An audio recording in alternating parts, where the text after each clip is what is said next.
Morning, Adrian at Engine Carbon Clean. We're down in Peterborough this morning and we've got a BMW 116d up first. It's a 15 plate, 2 litre.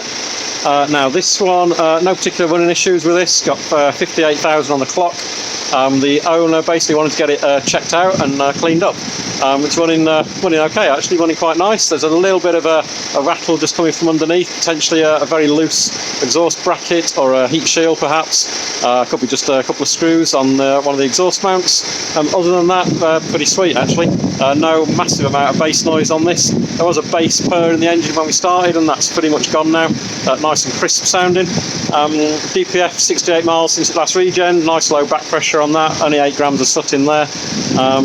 Coolant temperatures again 86 to 88 when it's sat like this, and it's staying within that range basically when we do the thermostat test, so all looking sweet. He has reported a slight issue every now and again when accelerating hard, and it gets a warning on the dash. There's no codes that's indicating what's going on there apart from the only codes in it are to do with fuel rail pressure on starting, fuel rail pressure and an issue with the stop start being disabled because of that.